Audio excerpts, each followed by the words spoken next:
ভাইয়ার বিয়ের পরে ভাইয়ার শ্বশুরবাড়ির লোকজন প্রথম এসেছে ঢাকাতে আমাদের বাসায়।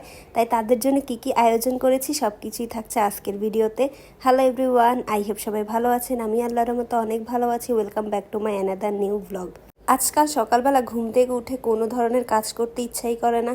যেই পরিমাণের গরম রোদ, তাতে ইচ্ছা করে না যে রান্নাঘরে যাই, রান্না করি, নাস্তা বানাই, খাওয়া দাওয়া করি। শরীর এত ক্লান্ত লাগে, রান্নাঘরের কথা চিন্তায় করলে রীতিমতো এখন ভয় লাগে। তো সকালবেলা ঘুম থেকে উঠে বারান্দায় এসে গাছগুলোকে দেখতেছি।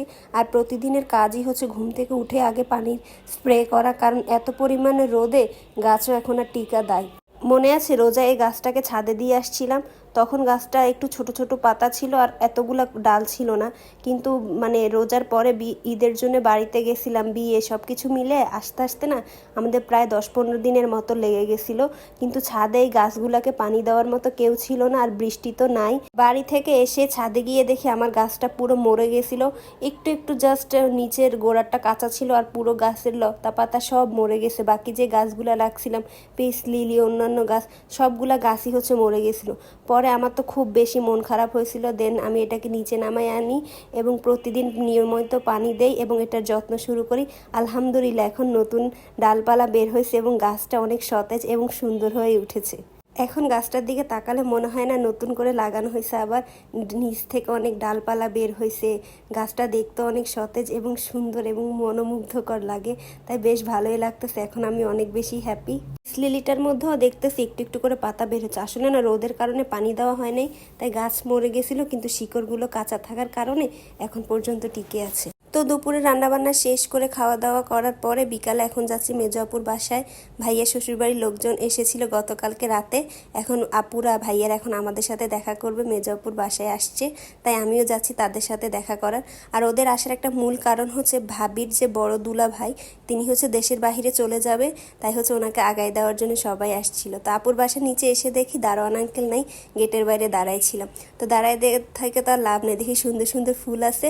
তখন আমি গাছগুলাকে একটু ভিডিও করলাম, আর ধুলায় একেবারে গাছগুলোর অবস্থাও প্রায় নাজেহাল অবস্থা।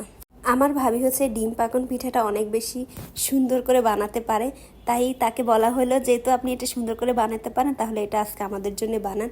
তো মেহমানদের জন্য নিজের বাবার বাড়ির লোকজনদের জন্য ভাবি এখন এই পিঠাটা বানাচ্ছে। আর এই পিঠাটা খুবই মজা হয়েছে এবং খুব সুন্দর হয়েছিল। তো আমার তো তেমন কোনো কাজ বাজ নেই, আমি জাস্ট হচ্ছে ভিডিও করতেছিলাম আর হালকা পাতলা হচ্ছে ওদেরকে কাজে একটু হেল্প করতেছিলাম। আমি আর ভাবি আপুর আবার আসার সময় আমাদের জন্য অনেক জিনিসপত্র নিয়ে আসছে, বাড়ির তাজা শাকসবজি ফলমূল তো নিয়ে আসছে। তো ভাবি যে পিঠাটা বানাইছে সেটা অলরেডি বানানো শেষ, এখন এটাকে হচ্ছে ফ্যানের নিচে ঠান্ডা করতে দেওয়া হয়েছে। আর আপু হচ্ছে সবাইকে ওয়েলকাম ড্রিঙ্কস হিসেবে ঠান্ডা ঠান্ডা শরবত বানিয়ে দিছিল। তো শরবত খাওয়ার পরে এখন হচ্ছে ফল টল কাটার পালা। এদিকে মেজপুরাও সে কাজে লেগে গেছে, ভাবি এবং পুনামাপু সহ সবাই একসাথে হেল্প করতেছে যাতে তাড়াতাড়ি করে কাজবাজ শেষ হয়ে যায়। এদিকে ভাইয়াও হচ্ছে ভাবি যে পিঠাটা বানাইছে সেটা হচ্ছে কাটতেছে। ঠান্ডা হওয়ার পর পিঠাটা দেখতে যেমন সুন্দর লাগতেছে, খেতেও অনেক মজা এবং খুব সুন্দর। এটা পারফেক্টলি হয়েছে। যদিও আমি এই পিঠাটা বানাতে পারি না, কিন্তু ভাবির থেকে রেসিপিটা শিখে নিব। তো এদিকে আপু আবার পুডিং বানাইছিল, মিষ্টি ফল টল অনেক খাবারের আয়োজন করা হয়েছিল। আর এদিকে ভাইয়ের তো অনেক বেশি মন খারাপ, কারণ হচ্ছে ভাইয়ের রাতের 11টার সময় ফ্লাইট, তাই ভাইয়ের অনেক মন খারাপ।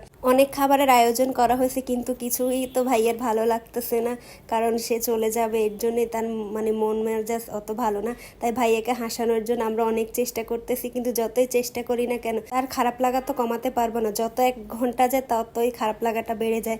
প্রবাস জীবন হচ্ছে অনেক কঠিন, পরিবার পরিজন ছেড়ে একা একা অনেক বছর থাকা, এটা যারা থাকে তারাই একমাত্র বুঝে। তারপরও ভাইয়াকে অনেক কথা বলে চেষ্টা করতেছি যাতে তার মুডটা ভালো হয় কি না।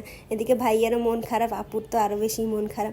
তা আমরা হচ্ছে এখন ফারদিন সহ অনেক দুষ্টামি করতেছি এবং ফারদিন একটা সসেস খাচ্ছে। এখন সে বললো যে সুমে আমার একটু ভিডিও কর। ওরা হচ্ছে কি এখন এরকম হয়ে গেছে যে সবাই আমাকে মনে করিয়ে দে কখন ভিডিও করতে হবে এবং কখন কি। এখন হচ্ছে ভাইয়ারা বিদায় টিদায় নিচ্ছে। ভাইয়াকে বললাম যে যাওয়ার আগে একটু লাস্ট ভিডিও করে নেই, এটা হচ্ছে আপনার মেমোরি।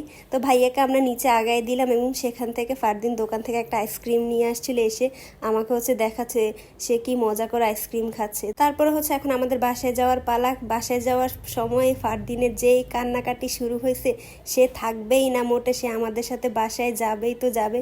তো ভাবি ওকে অনেক বোঝানোর চেষ্টা করতেছে, তুমি থাকো, তোমাকে কালকে আমরা ঘুরতে নিয়ে যাব, আমরা আসতেছি নিচ থেকে, কিন্তু কোনো কিছুতেই কাজ হচ্ছে না। সে আমাদের সাথে যাবে এবং সে খুব ভয়ঙ্করভাবে বায়না ধরছে। তারপরে আপু বলল ওকে দোকানে নামায় দে, কিছু কিনে দিলে দেখবি ভালো হয়ে যাবে। তো এটাই ছিল আমার আজকের ভিডিও। আশা করছি ভিডিওটা আপনাদের সবার কাছে ভালো লেগেছে। সবাই ভালো থাকবেন, সুস্থ থাকবেন আর আমাদের জন্য দোয়া করবেন। আল্লাহ হাফেজ।